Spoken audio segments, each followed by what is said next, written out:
ഈശോ മിശിഹായ്ക്ക് സ്തുതിയായിരിക്കട്ടെ. ക്രിസ്മസിന് വേണ്ടിയുള്ള ഒരുക്കത്തിൻ്റെ 13ാമത്തെ ദിവസത്തിലേക്ക് നമ്മൾ പ്രവേശിച്ചിരിക്കുകയാണ്. ഇന്ന് വിശുദ്ധ കുർബാനയിലെ സുവിശേഷ വായനയെക്കുറിച്ച് നമുക്ക് ധ്യാനിക്കാം.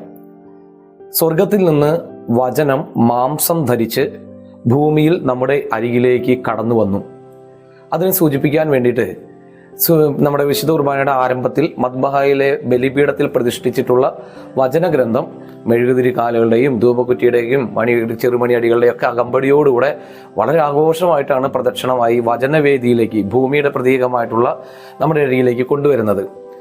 സുവിശേഷം വായിക്കുമ്പോൾ 2025 വർഷങ്ങൾക്ക് മുമ്പ് ഈശോ എങ്ങനെയാണോ ആ യഹൂദ ജനതകളോട് അവിടെ ഉണ്ടായിരുന്നവരോട് സംസാരിച്ചത്, അതുപോലെ നമ്മൾ കേൾക്കണം. ഈശോ നേരിട്ട് വന്ന് നമ്മളോട് സംസാരിക്കുന്നതിനെ സൂചിപ്പിക്കാൻ വേണ്ടിയിട്ടാണ് സുവിശേഷ വായന ചേർത്ത് വെച്ചിട്ടുള്ളത്.